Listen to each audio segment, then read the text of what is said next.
Seasoned bear wrestlers know that if you have a fish, a bear is probably watching you. If it were you, would you give up the fish in your hand, plan to have roasted bear for dinner, or let the bear have a feast? It's day 13 of Alone in the Wilderness and only one contestant has bowed out. I must say, this season's contestants are truly impressive. Let's check in on Teresa. Her shelter is almost complete as it's hard to maintain body heat with just a small tent. She frequently warms up by the fire with a cup of hot tea to feel better. While she'd love to stay there. To make it to the end and win the prize, she needs to keep improving her shelter so she won't shiver through the night. Now, she needs to quickly lay down some wood. Luckily, there are plenty of large tree barks nearby for Teresa.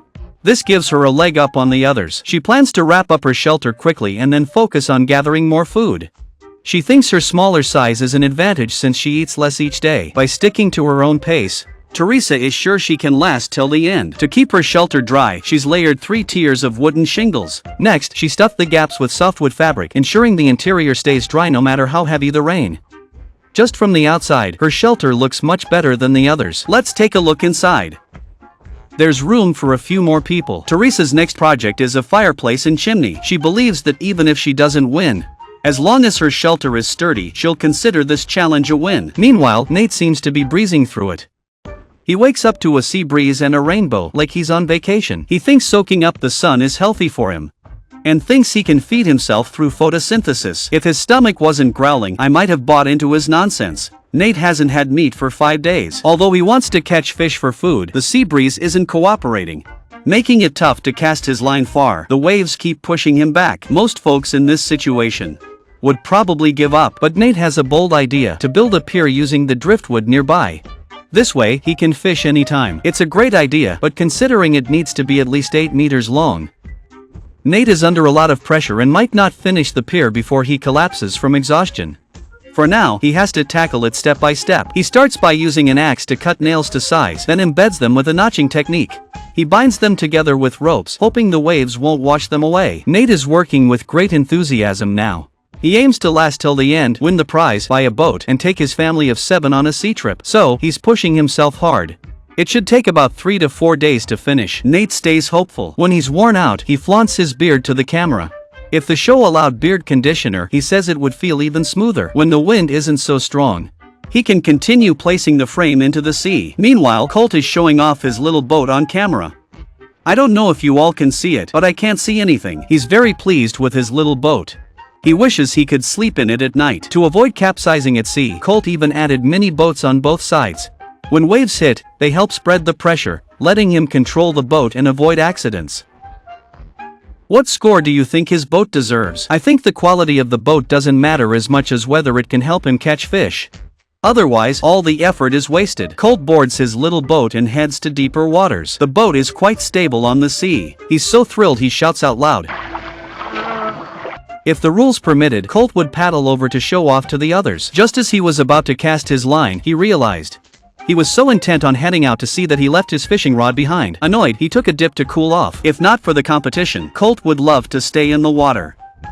Whether it was his loud laughter or his clean appearance, he somehow drew a grizzly bear. Colt's shouting didn't scare it off, it only made the bear more interested. He saw drool dripping from its mouth and, terrified, grabbed his signal box to scare it off. But it didn't work at all. Did the show give him a dud? Instead, it riled up the bear, making it come closer. Colt was more concerned about his boat than his own safety. He kept shouting and firing signal flares. After scaring the bear away, he notices he's completely naked. No wonder it's so cold down there. He's not just hungry, the nearby grizzly is starving too. Who knows if he can fend it off next time? Compared to Colt's fearful night, Jordan's situation is a bit better. Even though he didn't catch any fish this morning, he still has a good stash of fish from earlier, enough to keep him fed for a few days. Check out the color and texture of this dried fish. Suddenly, my beef jerky looks less appetizing. But living on dried fish alone won't cut it long term. He still needs other energy sources. Jordan's cabin is already pretty perfect and could house future contestants, but he's not stopping there. He's putting hinges on the door for easier access. Having food to cook really helps, otherwise, who'd bother with such details? Naturally, a door latch is crucial to keep animals out. He's even planning to show it off to his wife when he wins, hoping she can join him for a few days. Meanwhile, Nate is so hungry he's rethinking everything. The wind and waves make building appear tougher, but despite this, he's determined to finish it. Starving won't help him win. He might as well take a shot and complete the pier. Even if he doesn't catch a single fish, at least he can go back and brag to his kids. To build the pier properly, the key is a stable support point, but Nate's structure collapses early on. He has to head back to shore and rethink his approach. The failure was because he forgot to secure the beams. Even a slight wave scattered them.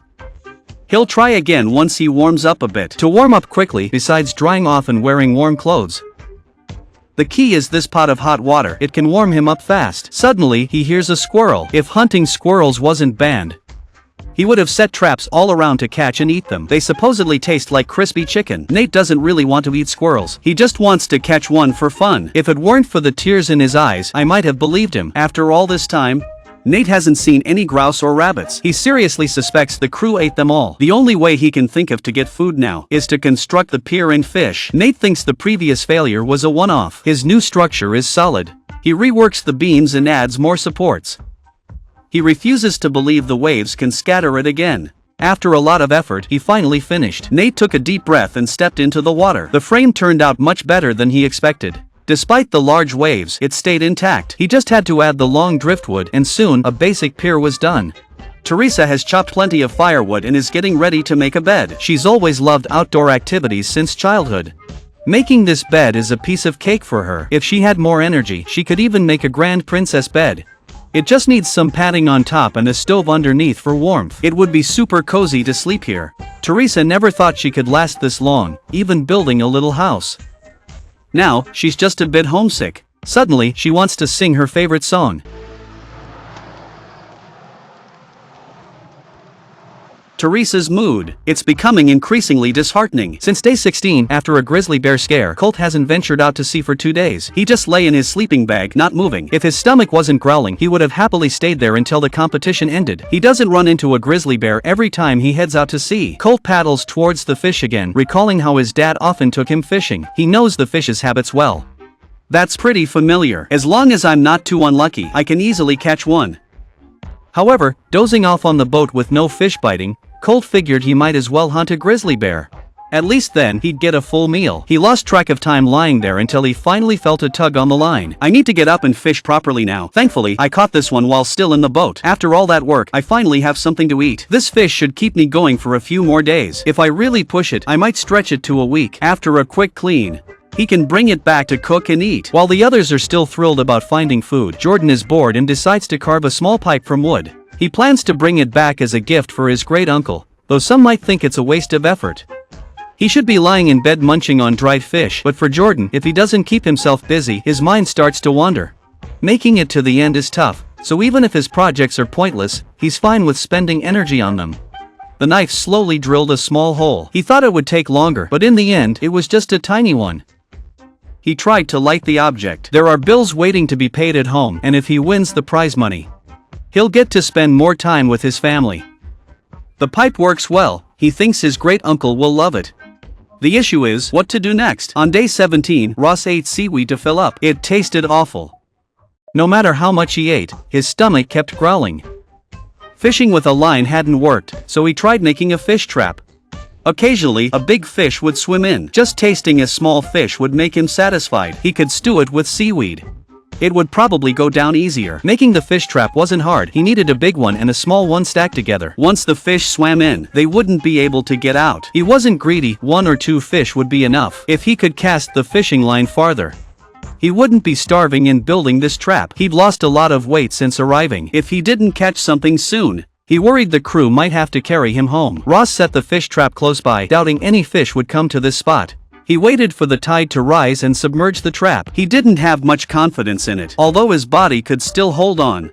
He had already thought about how to summarize this experience. Nate's pier, with the long wooden pole, was over 10 meters long. The odds of catching fish would improve. Meanwhile, he drank hot water to curb his hunger. Every time he drank water, he let his beard drink first to filter out the debris. I just wondered, isn't the beard dirtier? By noon, It was time to see if the pier worked. Ideally, there'd be a fish on the line. When Nate lifted the fishing line, he was surprised to find a fish there. Although it wasn't even as big as his palm, it at least proved the pier worked. He needed to document this properly. It could be crucial for winning. He quickly took the fish back to clean it. He slowly roasted it over the fire. This time, he would chew the fish bones and swallow them to not waste any nutrients. If the fish weren't so hot, he would have swallowed it whole. It was crispy and didn't need any seasoning. Grilling it makes it delicious. Nate invites everyone to fish and eat. It's all natural and clean, so eating it raw is fine. After everyone has eaten their fill, they sit by the fire, deep in thought. He imagines how wonderful it would be to catch a fish daily. In the future, he plans to bring his family here for a vacation to experience how he lived back then. Just thinking about it makes him a bit excited. On the 19th day, Jordan, who loves making small crafts, decides to make the cabin cozier. He plans to add his family's initials, so that anyone passing by will know this is the Jordan family's cabin. If only his family were here now. The finished product looks quite nice. Jordan imagines his kids growing up, getting married, and bringing their children here. Wow! He's envisioning this place as a family shrine. When Jordan's not busy, his mind drifts to happy family memories. He has few friends, preferring to spend time with his family. This is the longest he's ever been away from them. Jordan's daughter had heart problems from birth, needing 2 surgeries immediately and more every 6 months. Even though he tried his best to get her the best treatment, he still lost her. So, Jordan hopes to win this challenge to pay off his debts. He didn't want to talk about this, but thinking about his daughter makes it hard to control his emotions. Talking about it in front of the camera makes him feel a bit better. How he wishes she could be with him. The challenge must go on. It's uncertain if Jordan can adjust his mindset. Many participants have quit due to emotional struggles. Hopefully, he can keep going. Now, let's see how Ross is doing with his fish trap. The results are as expected. No fish are getting caught in it. Despite this, he insists it will work. For now, he's mainly surviving on berries. Most of the berries are already on the ground. If he doesn't catch a fish soon, he'll have to leave. He feels he can handle loneliness well. He had an unhappy marriage and used work to numb himself. Eventually, Ross got used to living alone. The best way to deal with loneliness is to keep busy. He's gathered half a jar of berries to stave off hunger. As the weather worsens, Jordan eyes the ducks on the sea, making his mouth water. He wishes he could swim over and catch one, even though he has some smoked meat drying in the shelter. But his mental state was worsening. He yearned to escape his loneliness, but the longer he stayed, the harder it got. He felt increasingly miserable. Rather than winning the prize money, he now longed to go home and hug his wife. Jordan thought about it for a long time. Ultimately, he chose to call and notify the show of his decision to quit. It surprised everyone, as Jordan had ample food and a secure shelter. If he could have held on, he might have won. But Jordan felt it was time to leave and go home. Nothing was more important than reuniting with his family. Jordan gained a lot from this challenge. Compared to the thrill of adventure, he valued the moments with his family more. How long do you think you could last? 8 contestants remain. Who do you think will win?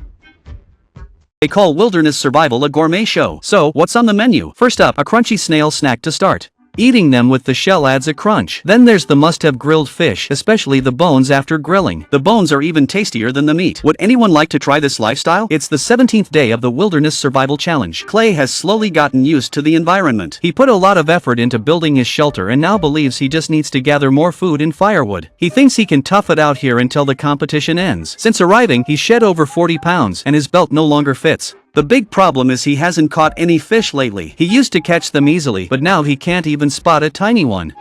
Clay has been really frustrated by this. To fish in deeper waters, he needs to reweave his net. He hopes the new net will help him catch fish. It looks pretty good, and if he finds a school of fish, he could score big with one haul.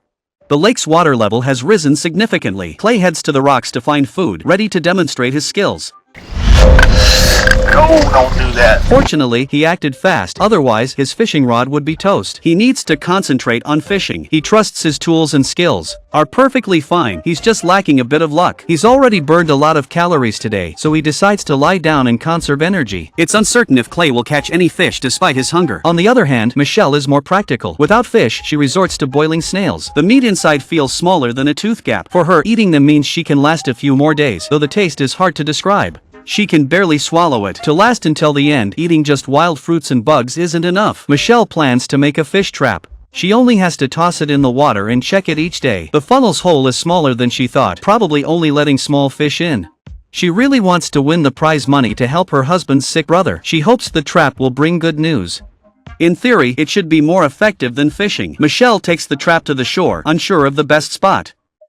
She tosses it in without much thought. Will it catch anything? I doubt it. The camera shifts to Matt. His fishing gear is much more refined. He's in a good mood today, even singing a song. Go fishing cause it's gonna be fun. Compared to other contestants, he has a deep channel nearby. The odds of catching fish are better here, so Matt casts his line frequently. It's time to show his skills. With each cast, he feels a nibble, but unfortunately, the fish slips away. He tries to wade into deeper water.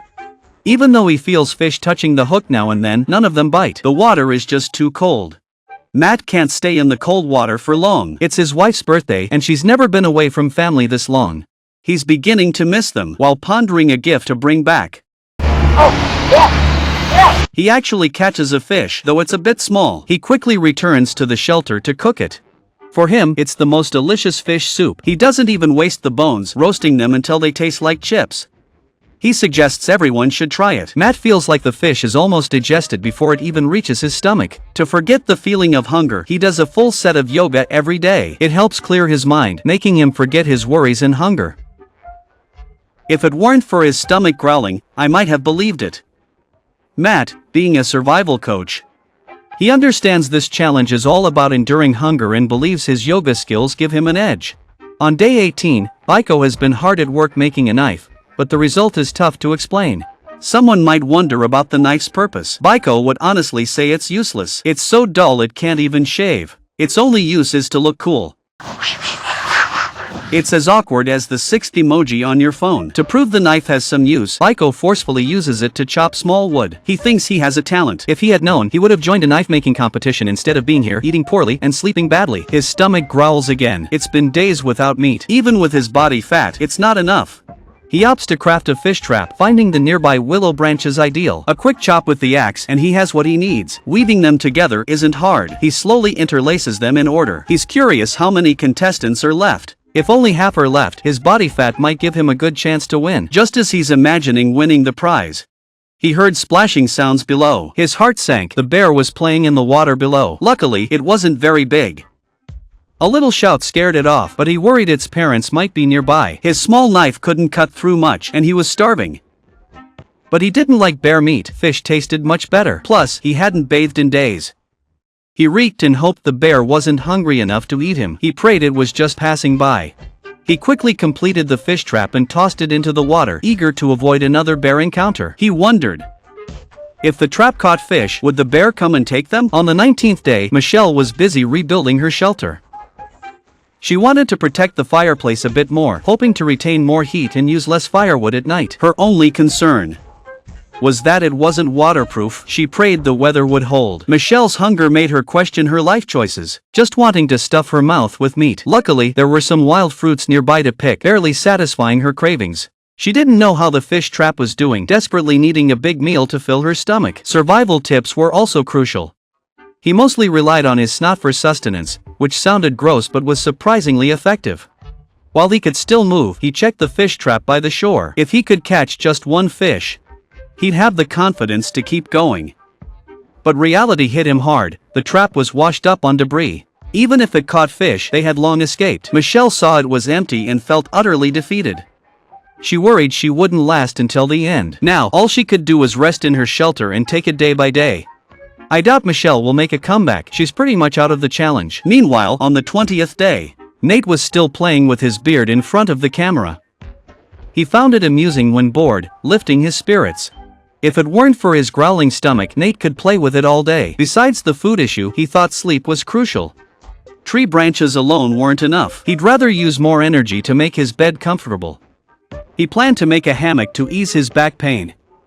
He recommended everyone try it. The rope I picked up on the beach is ideal for making a bed. That's why it's smart to gather anything you find out here.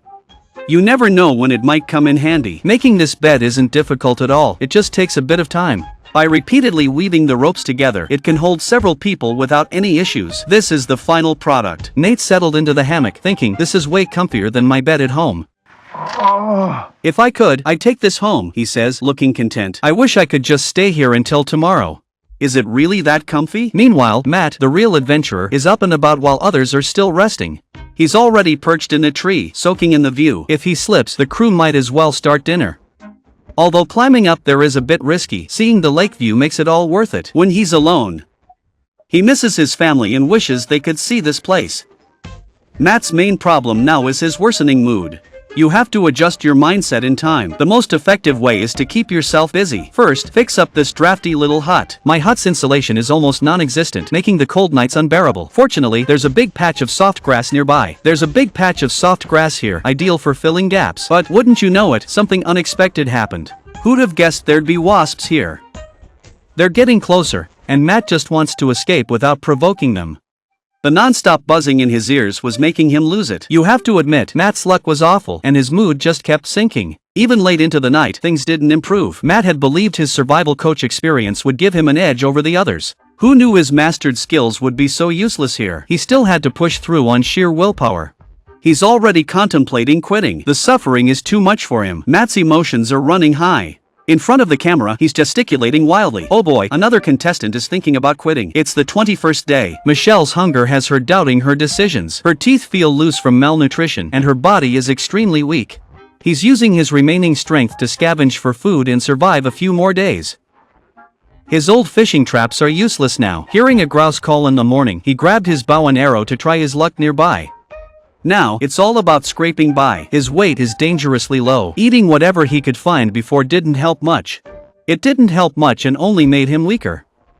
He's pinning all his hopes on this bow and arrow. Probably only has 1 or 2 shots left. If he doesn't get anything, he'll have to say goodbye. Michelle found a relatively open spot, hoping a grouse might pass by. I wonder why she didn't set up some snares earlier. That might have been more reliable than fishing. She didn't find anything along the way and had to stop by a tree to rest. Michelle seemed lost in thought. She gazed into the distance, possibly at her breaking point. Not wanting to stay, she heads back to the shelter, lost in thought. Reflecting on her recent efforts, she notices the barren surroundings and the absence of wild fruits. Just as she sighs, a grouse appears and she swiftly readies her bow and arrow. She knew she only had one chance. If she missed, she'd have to go home. But as Michelle got closer, the grouse had already disappeared. Lady Luck wasn't on her side, although she wanted to hold out for the prize money. She had no choice. She had reached her limit and had to call the crew. She didn't have much fat to begin with and had been relying on willpower to get this far. The crew expected her to leave. Catching the grouse wouldn't have helped her recover, and she would have been sent home to rest anyway. Michelle was pretty down at that moment. She missed out on the prize money, but life moves on. She hopes things will improve for them soon. Michelle felt much calmer when the crew showed up. She was eager to get home and enjoy a good meal. If she gets another chance to come back, she'll make sure to pack on more fat. She had thought she might fail, but didn't expect it to be this soon. She's curious who will win the prize. Soon, the crew took Michelle away. Now, just 7 contestants remain. Hopefully, they can last a bit longer. It's day 21 of the competition. Clay is getting ready to hunt with his bow and arrow. He's not counting on catching fish anymore. Just finding a grouse would be great. The area is quiet, so if any animals pass by, he'll know right away. He's pretty confident in his archery skills. He scans the road for tracks, knowing it's vital for his survival. After some wandering, Clay finally spots some. It still looks fresh. If he really manages to hunt that deer, I think the championship is his. Now Clay is thinking about hunting the deer, but he's unsure if he has the energy to return to the shelter by nightfall. Clay is still torn about his next move. Should he continue lying there, starving, or go out and hunt the deer for food? What would you choose? I wonder what Clay will decide. Anyway, his heart is racing. It's day 22. Matt is on the brink of quitting. He can't even muster the energy for a walk anymore, feeling like life has been too harsh. He aimed to last a month, but now he's at his breaking point. Yet, he wants to make one final effort. He hopes to find some food. Though he can handle the physical strain, his mental state is near breaking. He keeps thinking about the happy times with his family, and his mood gets worse. Even fishing doesn't cheer him up. Matt feels he can't stay here any longer, or he'll go crazy. Being with his family is more important than winning the competition. He rushes to call the show's producers, desperate to go home immediately. He can't bear to stay here any longer. The producers were surprised by Matt's early exit. They had high hopes for him due to his strong survival skills. He just had a streak of bad luck. Matt had believed he could last until the producers had to carry him out. But he never thought he'd give up in under a month. It shows that those who last have extraordinary survival skills and mental strength. That's something not everyone can achieve. Matt feels he's done well and just wants to get home quickly. He hopes to share his experiences and try it with his family someday. With Matt gone, only 6 contestants remain. Who do you think has the best chance of winning? Personally, I'm rooting for Clay. Since he's going after that deer, he won't have to worry about food for days if he catches it. Then he can rest and save his energy, ensuring the prize money stays his. Clay decides to begin at the tracks he discovered yesterday. He wants to see if there are any new signs nearby. Lady Luck is on his side. He finds fresh droppings, and they're still warm. Soon, he hears the deer nearby. He swiftly readies his bow and arrow. Do you think Clay will succeed? Let's wait and see. Let's wait and see together. While others were still cheering over their fish, this guy had already expertly butchered the deer and needed a smokehouse to store it. Look at this deer leg, it's bigger than my face. If the other contestants saw this, they might just call the show and quit. Let's take a look at how Clay hunted the deer. On the 22nd day, the moment Clay spotted the deer, he immediately grabbed his bow and shot it. Although he hit the vital spot, the deer didn't fall right away. Instead, it bolted further into the woods. Clay knew he'd get the meat eventually, so letting it run wasn't a problem. The only concern was attracting bears, but today was his lucky day. If one appeared, he could just demonstrate how to gut it on the spot. Now, he just needed to follow the blood trail. The faster the deer ran, the quicker it would collapse. Look at this broken arrow. You can imagine how powerful it was. Clay didn't have to go far before he found the deer lying on the ground. He was thrilled. This deer meant that as long as he didn't get too cocky, he was practically assured victory in the competition. Clay might even wake up in disbelief from excitement. If it weren't for the fear of predators, he would have loved to roast some deer meat right there, but he couldn't get too excited yet. He had to process the deer quickly. Otherwise, if the blood clotted, it would be a disaster. Do you think anyone else can compete with Clay now that he has such a big deer? I doubt anyone can beat Clay now. We might as well declare him the winner. Disagree? Let us know. Now, Clay has to haul the meat back before nightfall. It'll be exhausting, but having meat to eat makes it worthwhile. He can't wait to tell his family the good news. Unlike Clay, the other contestants aren't as fortunate. For instance, Colt has barely had any meat recently. He's lost about 30 pounds. The long-term lack of nutrition has even turned his beard white. He also wants to hunt for food, but all he's seen so far is a bear. Every morning, the first thing he does is gather wild berries nearby, trying to stock up before winter. The energy they provide isn't much, just enough to curb his hunger. But to be fair, these cranberries taste pretty good. If you like them, come here and experience what cranberry freedom is like. Colt now has to carefully plan his energy use. He needs to conserve energy for fishing, his best bet to avoid hunger. Until winter, wild berries are his primary food source. If they could work together, I could save a lot of time and energy. Colt is even thinking about setting up a planting area. I'm really worried that he'll be too hungry to wait for anything to grow and the crew will have to carry him home. Colt believes that as long as the others are starving too, he thinks his fruit grove might win. With the prize money, he plans to start a wilderness survival school and have its graduates join alone. By then, he'll have enough money for a second branch. Man, he really sees the show as a cash machine. At least Colt has some wild fruits to eat. Nate next door is already skin and bones. It feels like a slight touch could break his bones. He thinks he's so thin he could be an exhibit in a museum. His stomach growls with hunger, and he can only hope the fishing line at the dock pays off. Setting it up took a lot of energy. If he doesn't catch anything, he might actually pass out here. Even a small fish would do. He'd be happy with one that fits in his hand. I wonder if any fish will bite today. Nate's already at the dock with his fishing rod in hand. As he lifts the rod slightly, he feels a tug below. He holds his breath, fearing the fish might get scared and flee. He slowly drags it towards the shore. Although Nate is being very careful, the fish still manages to break free. Nate is so angry he starts cursing. That fish was big enough to last him several meals. He was already in a bad mood. And now it's even worse. His soaked clothes are the most frustrating part. He has to stay in the shelter to dry them. Apart from sleeping and starving, he's got nothing to do. Nate believes his fishing rod is fine. The fish was just too fat. If it were a bit thinner, he might have had some meat to eat. Although he's not in a good mood, the challenge must go on. He needs to reset the fishing line. Let's cut back to Clay. He spent a lot of time cutting up the meat and bringing it back to the shelter. Although his body is exhausted, his spirits are high. After all that hard work, he can finally rest. Clay hoped to hunt a deer but didn't think it would be this easy. He only found the deer's tracks yesterday, and today he brought it down with one shot. He hopes the footage turned out well and looks cool. Not catching fish isn't so bad. Deer meat is a good trade-off. After the thrill, Clay begins to miss his family. Thinking about sharing such good news only with the camera makes him a bit sad. He feels that if he could share this news with the other contestants, it might make some of them quit.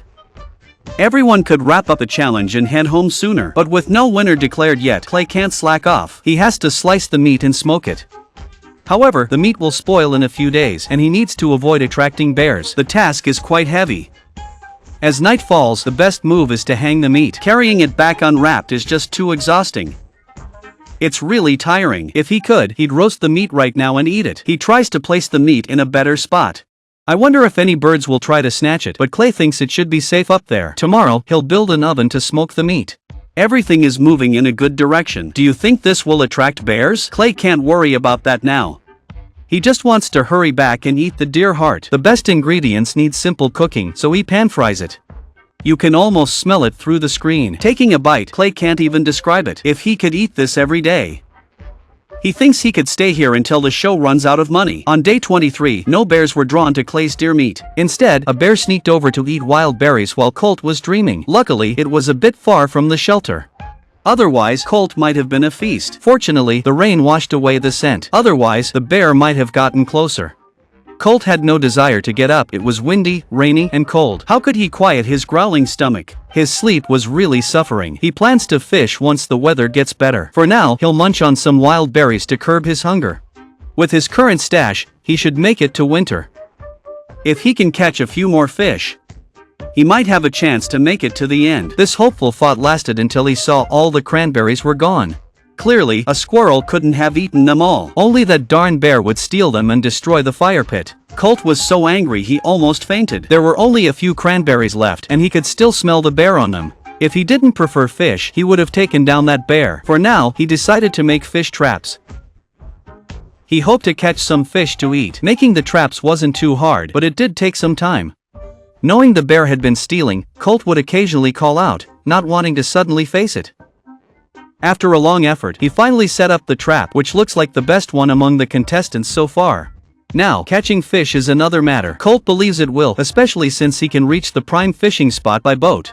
Most people can't set traps this far out. Do you think it will catch fish successfully? I can only wish him good luck. The camera finally shifts to Teresa, whom we haven't seen in a while. On rainy days, she would rather stay in bed if it weren't for her growling stomach. She really didn't want to leave the warmth of her sleeping bag. Her physical and mental state is still good, and she can definitely hold on for a few more weeks. The stench of her clothes is nearly driving her to quit, even though her well-built shelter is quite useful. Now, she just needs to finish the fireplace. She tried venting the smoke upward, but it didn't work well. If she sleeps here tonight, she might not wake up. Her eyes are already stinging from the smoke after just a short time. Plus, the wind outside is very strong. Continuing like this isn't an option. She needs to gather more materials and fix it up again. Nate's still upset about yesterday's failed fishing attempt. He crafted a special net to trap fish even if they try to flee. He can still control its movement. He just needs to spread the fishing lines evenly around it with the right spacing. He should finish it by the afternoon. After a lot of effort, he finally completed the super net. The net turned out well. Now he just needs a big fish to test it. Nate even tried it on his own head. And the net holds up well. A hot cup of tea after working in the cold is unbeatable. It warms him up completely. Time to see if any fish are in the net. Nate picked it up and spotted a fish right away. I must admit, this dock is impressive. Sadly, the fish he caught wasn't worth much, but he was still pretty happy. He believes there will be more chances to catch big fish in the future. Right now, the busiest person is Clay. So far, there are no flies around the deer meat. He needs to process the meat quickly. He's planning to build a smokehouse which can both smoke and store the meat. Later on, he can relax in bed and snack on jerky. He aims to make it sturdy to keep bears away. He certainly doesn't want bears getting his meat. He's been working hard lately, and his energy is running low. Clay takes a deep breath, hoping to finish building quickly so he can rest. He fills the gaps with nearby moss. In theory, it shouldn't be drafty. He left a spot to add firewood. Next, he just needed to finish the roof. Clay used a lot of moss to cover it. This not only makes it waterproof but also adds a nice flavor to the smoked meat. Next, he had to cut the meat properly and scrape it. If he wasn't worried about getting sick from eating it raw, he would have loved to eat it right off the knife. Lately, I've been relying on this meat to slowly regain my energy. Look at all this meat hanging here. Just looking at it made my mouth water. All that was left was to light the fire, which Clay thought was no big deal. Smoked venison is the best scent in the wild, and Clay was eager for it to be ready. It was now day 24 of the competition. Nate feels incredibly unlucky. This morning, he drank water without noticing there was a squirrel in it. He drank it right away, unaware of any risks. With poor eating and sleeping conditions, if I catch something, I might as well just head home in an urn. Today, Nate plans to make a fishing rod and reel. Maybe he can catch a fish in a day. That's his plan. Anyway, he thinks every angler should make their own rod. Using a handcrafted rod would definitely make you the coolest angler around. Nate spent a lot of time preparing his rod. He initially believed this would improve his situation, but he suddenly felt sick. The water was contaminated, causing serious issues. I can't even muster the energy to fish. Just sitting and breathing is a struggle. If this continues, it could be life-threatening. Instead of staying here and suffering, it's wiser to return to Vietnam for a checkup. 24 days is my max. He called the show crew. I thought Nate would have a steady fish supply from the dock. It's a shame. I hope Nate recovers soon. The competition has reached day 25 and only 5 contestants remain. Bick is poring over the show's manual, thinking it might help with the next challenge. Once he's done, he'll need to focus on finding food again. I hope there are surprises in the fish trap today. I'd love it to be full, but it's empty as usual. If not for my body fat, I'd have fainted from hunger in the shelter by now. I just hope I catch a fish soon. Try casting farther. I used to enjoy fishing, but here it's just getting more and more frustrating. He made several unsuccessful attempts and was on the verge of giving up. Unexpectedly, Bick landed a big fish. After so long, he finally had a decent meal, cooking it directly in the pot. He was a bit worried about attracting bears, but right now, filling his stomach was more important, even without any seasoning. But he found it tasty and wished he could catch one daily. Meanwhile, Teresa gathered stones for a fireplace. She just had to narrow the chimney a bit so the smoke would go outside. When the weather got harsh, she could stay warm inside. Building it wasn't too difficult, she just had to stack the stones in order. Soon, a fireplace with a chimney was completed. It looked pretty good, she just hoped the smoke would vent properly. Teresa immediately lit a fire to test it. The result was better than expected. She hurried to move in before dark. Teresa was thrilled with her new home. If she could gather enough food, she could last until the competition ended. Conversely, Rose's shelter was far inferior, feeling like it could collapse with just a slight gust of wind. Things would only get worse in winter. She needed to reinforce her shelter now. She could try using nails to secure the frame. Then layer spruce branches on top. Unless a typhoon hit the shelter in its current state, it should be able to hold up. Meanwhile, the best performer, Clay, was sitting and admiring a double rainbow. He wasn't concerned about food or shelter. As long as the others didn't catch up, winning would be easy for Clay. It was all about keeping his mindset right. Just waiting for the show to announce his victory. How many days do you think Clay can last here? Let's wait and see together.